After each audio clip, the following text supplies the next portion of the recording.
नमस्कार। आज हम लोग जानेंगे रेड क्रॉस, रेड क्रिसेंट और रेड क्रिस्टल। इन तीनों में क्या अंतर है, इसके बारे में हम लोग आज विस्तार से जानेंगे। आइए शुरू करते हैं। सबसे पहले हम लोग जानते हैं रेड क्रॉस के बारे में। वर्ष 1859 ईस्वी में स्विट्जरलैंड के एक उद्योगपति जीन हेनरी डुनांट इटली गए हुए थे। जब वो इटली के सोल्फेरिनो शहर पहुंचते हैं तो इनके सोल्फेरिनो शहर पहुंचने से एक दिन पहले ही फ्रांस की सेना और ऑस्ट्रिया की सेना के बीच में एक युद्ध हुआ था। इस युद्ध के दौरान हजारों सैनिक दोनों तरफ से मारे गए थे और हजारों सैनिक जो है, कई हजार सैनिक वो घायल हो गए थे और घायल सैनिकों को युद्ध के मैदान में ही छोड़ दिया गया था। यह वो समय था जब पूरे विश्व में ऐसी कोई भी अंतर्राष्ट्रीय संस्था नहीं थी जो युद्ध क्षेत्र में जाकर के घायल सैनिकों की मदद कर सके। जब जीन हेनरी डुनांट वापस अपने देश स्विट्जरलैंड लौटते हैं तो उन्होंने लौटकर एक पुस्तक लिखा 1862 ईस्वी में। उस पुस्तक का नाम था ए मेमोरी ऑफ सोल्फेरिनो। इस पुस्तक में इन्होंने अपने इस बात का जिक्र किया कि किस तरह से उन्होंने सोल्फेरिनो शहर में घायल सैनिकों को तड़पते हुए देखा था, कराहते हुए देखा था। उन्होंने जो घायल सैनिकों की मदद की थी, इस अनुभव को भी उन्होंने मेमोरी ऑफ सोल्फेरिनो पुस्तक में लिखा था। और साथ में ही यह जिक्र किया था कि अंतर्राष्ट्रीय स्तर पर एक ऐसी संस्था होनी चाहिए जो बिना किसी भेदभाव के युद्ध क्षेत्र में जाकर के घायल सैनिकों का इलाज कर सके, उनकी मदद कर सके।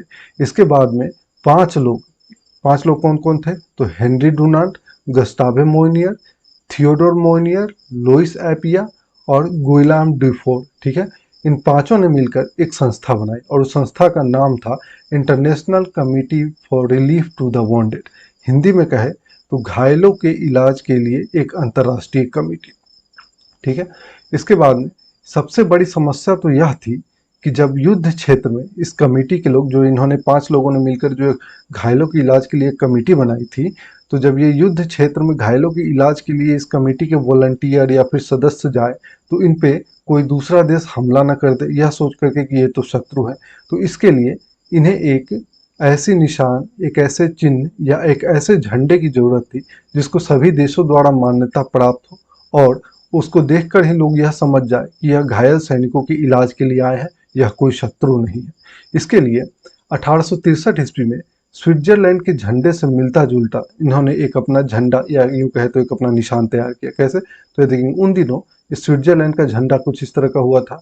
लाल रंग के पट्टी पे सफेद रंग के क्रॉस का निशान बना हुआ था।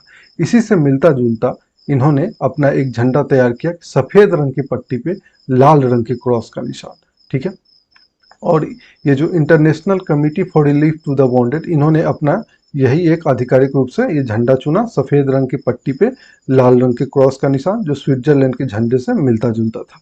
ठीक है, और इसी झंडे या इसी निशान के आधार पर 1876 ईस्वी में इस international committee for relief to the wounded का नाम बदल करके international committee of the Red Cross रखा गया। यानी ये जो रेड क्रॉस वास्तविक नाम है, ये यहीं से वास्तविक रूप से अपने मूल रूप से उद्देश्य में आया, रेड क्रॉस नाम। ठीक है, तो ये जो रेड क्रॉस है, इसका पुराना नाम था international committee for relief to the wounded. Red Cross का पुराना नाम था। ठीक है, तो ये हो गया रेड क्रॉस के बारे में। अब हम लोग जानते हैं रेड क्रिसेंट क्या है। तो 1865 ईस्वी में ऑटोमन साम्राज्य, जो वर्तमान का तुर्की है, ये ऑटोमन साम्राज्य रेड क्रॉस का सदस्य बनता है। लेकिन ऑटोमन साम्राज्य को एक बात से हमेशा ऐतराज था, और वह ऐतराज था रेड क्रॉस का जो निशान या जो ये लोगो लिया गया था रेड क्रॉस का झंडा, जिसपे ये सफ़ेद रंग की पट्टी पे लाल रंग के क्रॉस का निशान बना हुआ था। इस लोगो से या फिर इस चिन्ह से ऑटोमन साम्राज्य को या फिर तुर्की को, वर्तमान का जो तुर्की है, इसको हमेशा से ऐतराज था, क्योंकि यह इस निशान को जो है वो क्रिश्चियन धर्म के प्रतीक के रूप में जोड़ के देखता था। उसे ऐसा लगता था कि यह निशान जो है वह क्रिश्चियन धर्म का प्रतीक है, और इसलिए जो है वह उसे इस निशान से हमेशा ऐतराज था। वर्ष 1877 से 78 ईस्वी के दौरान जब ऑटोमन साम्राज्य का युद्ध हुआ रूस से, रशियन एम्पायर से, तो इस युद्ध के दौरान जब रेड क्रॉस संस्था मदद के लिए पहुंची तो ऑटोमन साम्राज्य को इस बात का डर था कि अगर युद्ध में उसके सैनिक इस क्रिश्चियन धर्म से वो जोड़ के जो इस निशान को देखता था, तो इस निशान को उसके सैनिक देखेंगे तो उसका मनोबल टूट जाएगा। क्योंकि जो ऑटोमन साम्राज्य था वो मूलतः इस्लामिक था, और जो रशियन एम्पायर था वो क्रिश्चियन था, और यहाँ पे जो झंडा लाया गया था रेड क्रॉस की तरफ से, वो भी क्रिश्चियन से ही ताल्लुकात रखता था। ऐसा ऑटोमन साम्राज्य का मानना था कि यह जो झंडा है वो कहीं ना कहीं ईसाई धर्म का प्रतीक है। तो इसलिए जो है उसने ऑटोमन साम्राज्य ने अपना एक अलग झंडा तैयार करवाया। और वो किस तरह का झंडा था, तो देखिए उन दिनों ऑटोमन साम्राज्य का झंडा हुआ करता था लाल रंग की पट्टी पे चंद्रमा, हाफ मून या फिर अर्ध चंद्रमा और तारे। तो इसने अपना एक अलग निशान तैयार कराया रेड क्रॉस की तरह ही, कि सफेद रंग की पट्टी पे ये लाल रंग का अर्ध चांद, ठीक है। और इसने इसी निशान को जो है युद्ध क्षेत्र में रेड क्रॉस को दिया, जो घायल सैनिकों की मदद कर सके, इसके सैनिकों की, जो 1877 से 78 ईस्वी के दौरान जो इसका रूस से युद्ध हुआ था, उस युद्ध में इसके घायल सैनिकों के इलाज के लिए। और इसी निशान को जो है, या जो सफेद रंग की पट्टी पे या लाल रंग का जो अर्ध चंद्र का निशान था, इसी निशान को 1906 ईस्वी में रेड क्रिसेंट कहा गया, जिसे रेड क्रॉस द्वारा आगे चल करके मान्यता इसे भी दे दिया गया। तो यह रेड क्रॉस जो है, ये जो रेड क्रिसेंट है, यह भी जो है यह रेड क्रॉस का ही एक अंग है, इसे भी रेड क्रॉस द्वारा मान्यता दे दिया गया है। इसलिए अब बहुत से, अभी भी वर्तमान में इस्लामिक देशों में देखेंगे तो बहुत से एम्बुलेंस या फिर बहुत से जो रेड क्रॉस के स्टाफ है, उनके जो लोगो देखेंगे या फिर चिन्ह देखेंगे, तो वह सफेद रंग की पट्टी पे ये लाल रंग का अर्धचंद्र का निशान देखेंगे, चाहे वो एम्बुलेंस हो या फिर हॉस्पिटल हो या फिर हॉस्पिटल के स्टाफ हो, उन सब पे आप देखेंगे तो ये कुछ इस तरह का ही चिन्ह आपको दिखाई देगा। तो यह हो गया रेड क्रिसेंट। अब जानते हैं हम लोग रेड क्रिस्टल के बारे में। तो जब रेड क्रॉस के चिन्ह या रेड क्रॉस के जो झंडे थे या निशान थे, उसको जब धार्मिक आधार पर बांटना शुरू कर दिया गया लोगों की नज़रों में, जैसे ये वाला जो सफ़ेद रंग की पट्टी पे जो लाल रंग के क्रॉस का निशान बना हुआ था, इसे क्रिश्चियन के प्रतीक के रूप में देखा गया। बाद में ऑटोमन साम्राज्य ने इस्लामिक के लिए अपना एक अलग निशान तैयार करवाया, तो इसे इस्लामिक देशों के लिए देखा गया। तो कहीं ना कहीं इसका धार्मिक आधार पर विभाजन, इसके निशान का लोगों ने धार्मिक आधार पर विभाजन करना शुरू कर दिया।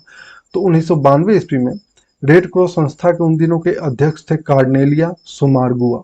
इन्होंने उन देशों के लिए, रेड क्रॉस के उन देशों के लिए एक अलग झंडे की, एक अलग निशान की इन्होंने वकालत की, जिन देशों में ज़्यादातर जो संख्या थी वो हिंदू की थी या फिर बौद्ध की थी, जैसे भारत, नेपाल, यहाँ पे हिंदू धर्म जो है वो बहुसंख्यक है। इसके अलावा देखेंगे तो भूटान, म्यांमार, वियतनाम, चीन, जापान, कोरिया, यहाँ पे देखेंगे तो बौद्ध धर्म की अधिकता है। तो इन देशों के लिए भी एक अलग निशान की इन्होंने मांग की। किन्होंने, तो कार्नेलिया सोमारगुआ, ये उन दिनों रेड क्रॉस संस्था के अध्यक्ष थे। तो इन्होंने मांग की कि जब धार्मिक आधार पे ही निशान बनाए जा रहे हैं, तो क्यों न इन देशों के लिए भी एक अलग निशान तैयार किया जाए, जहाँ पे हिंदू बहुसंख्यक है और बौद्ध बहुसंख्यक है। अब 2005 ईस्वी में इजराइल की नेशनल मेडिकल जो इमरजेंसी है, नेशनल इमरजेंसी मेडिकल, उसका एक और नाम है मैगन डेविड एडम। तो इसका एक अपना निशान हुआ करता है, यह कुछ इस तरह का निशान हुआ करता है मैगन डेविड एडम का, जो इजराइल की नेशनल इमरजेंसी है। तो इसी निशान के आधार पे यह जो इजराइल का जो ये निशान है, इसका जो ऊपर का जो ये शील्ड है, इस शील्ड को एक आधिकारिक रूप से रेड क्रॉस की तरफ से इस शील्ड को भी मान्यता दे दिया गया कि जो देश यह लोगो, जो यह सफ़ेद रंग की पट्टी पे क्रॉस का निशान है और ये जो चंद्रमा का लोगो है, ये दोनों लोगो या फिर दोनों चिन्ह अगर नहीं अपनाना चाहते हैं जो देश, तो वह यह तीसरा निशान अपना सकते हैं। और इसी को जो है रेड क्रिस्टल का नाम दिया गया। इस तरह से रेड क्रॉस, रेड क्रिसेंट और रेड क्रिस्टल, ये तीनों लगभग एक ही संस्था है। तो यह हो गया रेड क्रॉस, रेड क्रिसेंट और रेड क्रिस्टल में अंतर। ठीक है, मिलते हैं हम लोग नेक्स्ट वीडियो में। बहुत बहुत धन्यवाद।